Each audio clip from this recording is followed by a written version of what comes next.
മുരളി സാറിന്റെ കൂടെ അഭിനയിക്കുമ്പോൾ സാർ എപ്പോഴും അങ്ങനെ ആളുകളെ കെയർ ചെയ്യും എന്നൊക്കെ പറഞ്ഞു കേട്ടിട്ടുണ്ട്. അത്രയും സേഫ് ആയിട്ട് കെയറിയല്ല, അതിനേക്കാൾ കൂടുതൽ പറഞ്ഞു തരുന്നുള്ളതാണ്. ആ കെയറിങ് എന്നുള്ളതല്ല, ശ്വാസിച്ചിട്ടാണെങ്കിലും നമ്മളെ അത് പഠിപ്പിച്ചു തരും. എങ്ങനെ അഭിനയിക്കണം എന്ന് നമുക്ക് അറിയില്ല എന്നുള്ള മര്യാദ എന്താ ചെയ്യുക, എങ്ങനെ കാണിക്കുക, മുഖത്ത് എന്താന്നൊക്കെ പറയുമ്പോൾ മുരളിയൊക്കെ കാണിച്ചു തരും എങ്ങനെയാണ് അഭിനയിക്കുക. പുള്ളിക്ക് അഭിനയിക്കുമ്പോ കരയാൻ കണ്ണീര് വേണ്ട, അത് വേണ്ട, ഗ്ലിസറിൻ വേണ്ട, അങ്ങനെ നോക്കി നിന്ന് തന്നെ കണ്ണില് വെള്ളം വരുത്തിയിട്ട് തേങ്ങും. അങ്ങനെ എനിക്ക് കാണിച്ചു തന്നെ. അങ്ങനെ ഞാനത് നോക്കി ഞാനും പഠിച്ചു. വഴക്ക് കിട്ടിയിട്ടുണ്ടോ മുരളി സാറിന്റെ? ഇല്ല, എന്നെയൊക്കെ ബഹുമാനത്തിൽ സംസാരിക്കുന്നവരാണ് ഇവരൊക്കെ. ആള് ഇച്ചിരി സീരിയസ് ആണെന്ന് കേട്ടിട്ടുണ്ട്, പക്ഷെ വഴക്ക് കിട്ടിയിട്ടുണ്ടോ കൂടെ? അതെ, പൊതുവെ പലർക്കും കേൾക്കണം ഞാൻ കണ്ടിട്ടുണ്ട്. ചീത്ത പറയണതും വഴക്കുണ്ടാക്കണതും ഒക്കെ ഞാൻ കണ്ടിട്ടുണ്ട് സെറ്റില്. പക്ഷെ എന്നോട് ഇവർക്കൊക്കെ ബഹുമാനത്തിലായിരുന്നു, ആരും എന്നെ ഒന്നും പറഞ്ഞിട്ടില്ല. പിന്നീട് നമ്മള് ലാലേട്ടന്റെ കൂടെ ലാലേട്ടന്റെ കൂടെ ആകെ ഒരു പടത്തിൽ, അധികം പടത്തിലൊന്നും എനിക്കറിയില്ല കൂടുതലൊന്നും. മമ്മൂക്കയുടെ കൂടെ 2-3 എണ്ണത്തിലുണ്ടായിട്ടുണ്ട്, സുരേഷ് ഗോപിയുടെ കൂടെ 2-3 എണ്ണം, ജയറാമേട്ടന്റെ കൂടെ 2-3 അങ്ങനെ കൊറേ കഴിഞ്ഞു പിന്നെ ടെലിഫിലിമിലേക്ക് മാറി. അതിന്റെ ഇടയിൽ സീരിയൽസ്, കടുമറ്റത്ത് കത്തനാറിൽ ക്രൂരായിട്ടുള്ള ഒരു ക്രൂരത തോന്നിക്കും കത്തനാറിലെ. അല്ല, അത് ദേവി മഹാത്മ്യം. ഓ ദേവി, സോറി, നല്ല തമ്പുരാട്ടിയായിരുന്നു. നല്ല തമ്പുരാട്ടിയായിരുന്നു. തമ്പുരാട്ടില്ല, നല്ല തമ്പുരാട്ടിയായിരുന്നു ദേവി മഹാത്മ്യം. അത് നല്ല 10-300 എപ്പിസോഡ് പോയതാണ്. നല്ല ക്യാരക്ടറായിരുന്നേ, നന്നായിട്ട് ഓടിയത്, ഹിറ്റായിരുന്നു അന്നത്തെ. എനിക്ക് തോന്നുന്നത് ഷാജിയമ്മന്റെ ഒരു നിഴലുകൾ അതാണ് പേടിപ്പിക്കുന്നത്. എപ്പോഴും മുടിയൊക്കെ കഴിച്ചിട്ട്. മറ്റേ ഇതില്ലേ, മമ്മൂട്ടിയുടെ കൂടെ അപരിചിതൻ എന്ന് പറഞ്ഞ സിനിമ, ഓജോ ബോർഡിലെ അങ്ങനത്തെ ഒക്കെ ഒരു ടൈപ്പ് ക്യാരക്ടറായിരുന്നു. കാവ്യൊക്കെ വന്ന് സ്റ്റേ ചെയ്യുന്ന വീട്ടില്. അതെ, ആ ക്യാരക്ടർ പോലത്തെ ഒരു ക്യാരക്ടർ ആയിരുന്നു ഈ നിഴലുകൾ എന്ന് പറഞ്ഞ സിനിമയിൽ. ഈ മോജോ ബോർഡിന്റെ ഒക്കെ കാര്യങ്ങളൊക്കെ ചെയ്യുമ്പോഴേ ശരിക്കും ഭയങ്കര അങ്ങനെ അറിയാവുന്ന ആളെ പോലാണ് ചെയ്യുന്നത്. അങ്ങനെ എന്തെങ്കിലും എക്സ്പീരിയൻസ് ഉണ്ടോ? അതിനെ പറ്റിയൊക്കെ വല്ല അറിയാം? എനിക്ക് അത്രയ്ക്ക് അറിയൊന്നുമില്ല. ഡയറക്ടറും അല്ലെങ്കിൽ കെ സജൻ പറഞ്ഞു തന്ന പോലെയാണ് ഞാൻ ചെയ്തിട്ടുള്ളത്. എനിക്ക് ഓജോ ബോർഡിൽ വിശ്വാസവും ഇല്ല, എനിക്ക് ഇഷ്ടവുമല്ല.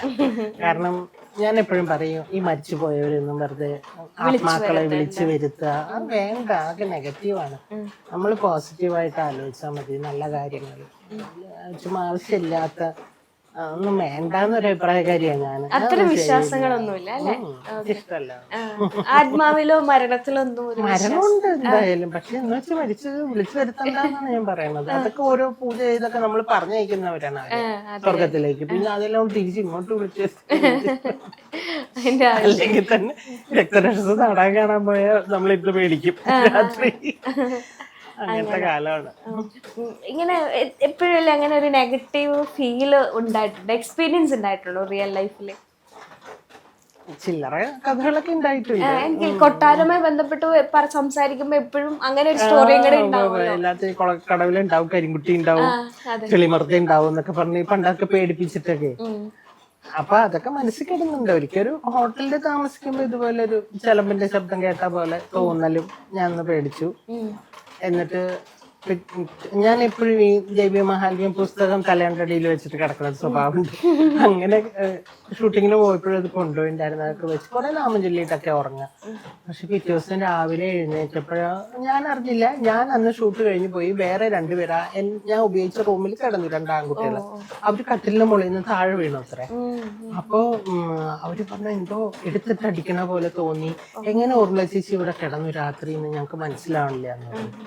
അപ്പോഴാണ് ആ ഹോട്ടലിലത്തെ ഓണർ പറയണത്, ആ മുറിയില് 1 മാസം കഷ്ടിയായിട്ടുള്ളൊരു ഭാര്യയും ഭർത്താവും ഒളിച്ചോടി വന്ന് കല്യാണം കഴിച്ചതാണ്. എന്നിട്ട് അവര് വിഷം കഴിച്ച് ആത്മഹത്യ ചെയ്ത മുറിയാണെന്നത്.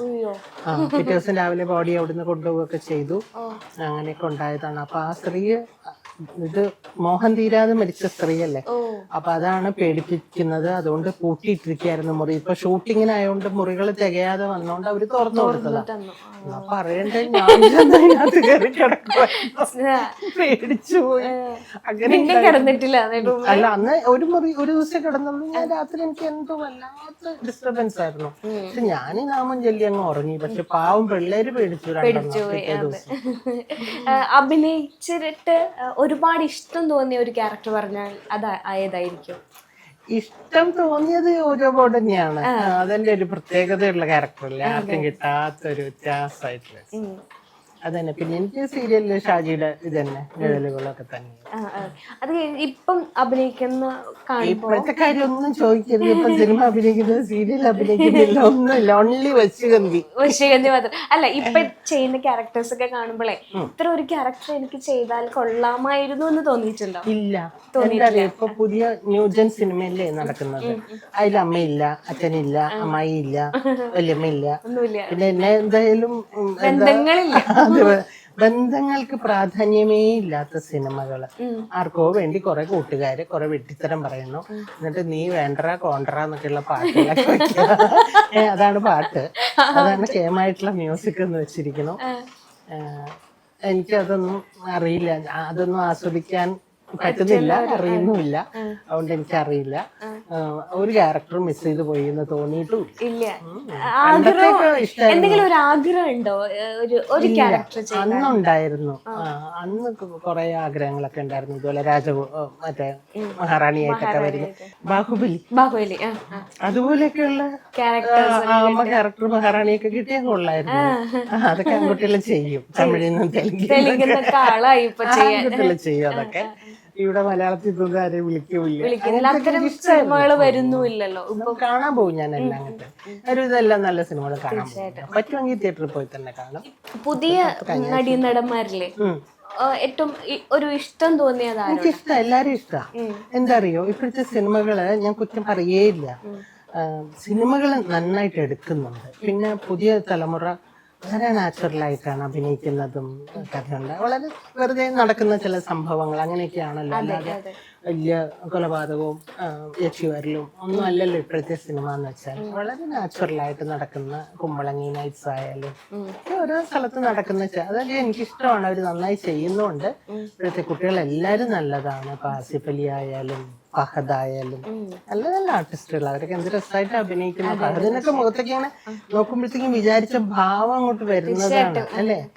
കൃത്യമായിട്ട് എന്ത് നെറ്റി വരും, ശ്രദ്ധിച്ചിട്ടുണ്ടോ? ഇങ്ങനെ ആക്കിയിട്ട് ഇങ്ങനെ അങ്ങോട്ട് ആക്കുമ്പോഴത്തേക്ക് ഇങ്ങനെ മുഖഭാവം അങ്ങോട്ട് മാറുന്നതാണ്. അത് പഴയ ആൾക്കാർക്ക് ഉണ്ടായിരുന്നുള്ളൂ. ഇപ്പൊ ഉള്ള കുട്ടികൾക്കൊന്നും അത്ര ഡീറ്റെയിൽ ആയിട്ട് മുഖത്ത് ഭാവം വരില്ല. അവർക്ക് അതൊക്കെ വരുന്നുണ്ട്. ആൺകുട്ടികൾക്ക് നല്ല നല്ല നല്ല പിള്ളേരാ വരുന്നൊക്കെ കേട്ടോ. അവരൊക്കെ നല്ല ആർട്ടിസ്റ്റുകളാണ്. അതേപോലെ തന്നെ നമ്മൾ സംസാരിക്കുമ്പോൾ സംയുക്തേച്ചിയെ പറ്റി സംസാരിക്കാതിരിക്കാൻ പറ്റില്ല. ഞാൻ ഈ ഫോട്ടോ കണ്ടപ്പോൾ സംയുക്തേച്ചിയുടെ അതേ ചായ എന്ന് പറഞ്ഞു തുടങ്ങിയതാണ്. എങ്ങനെയാണ് സംയുക്തേച്ചിയുമായിട്ടുള്ള ഒരു കമ്മ്യൂണിക്കേഷൻ? എങ്ങനെയാണ്, സംസാരിക്കാറുണ്ടോ? സംയുക്ത ചേച്ചിയുടെ മോളാണല്ലോ. പിന്നെ പറഞ്ഞ പോലെ ഒത്തിരിയേക്കാൾ കൂടുതൽ സംയുക്തൊക്കെയാണ് എന്റെ ഛായ എന്ന് പറയും. എല്ലാരും കണ്ട ഉടനെ പറയും ഈ ഫോട്ടോയില് ഹെയറും ഒക്കെ അങ്ങനെ, ഈ ഫോട്ടോയും അങ്ങനെ തന്നെ ഇരിക്കുന്നു. സന്തോഷാണ് അത് കേൾക്കുന്നത് എപ്പോഴും. ആളുടെ എപ്പോഴേലും ഇനി സിനിമ ചെയ്തുകൂടെ എന്നൊന്ന് ചോദിച്ചു? ഞാൻ ചോദിക്കാറൊന്നുമില്ല, കാരണം അത് അവരുടെ ഇഷ്ടമല്ലേ. ചെയ്യണമെങ്കിൽ ചെയ്യട്ടെ, വേണ്ടെങ്കിൽ വേണ്ട. സംയുക്ത ഇപ്പോൾ ഉള്ള ലൈഫിൽ വളരെ ഹാപ്പിയാണ്. അൾട്രാ മോഡേൺ കിച്ചൺ ഡിവൈസസ്, ഒരു കിച്ചണിൽ വേണ്ട എല്ലാ ലേറ്റസ്റ്റ് ബ്രാൻഡുകളും ഇവിടെയുണ്ട്. ലോകോത്തര ബ്രാൻഡുകൾ, original products, wide range. MyG future.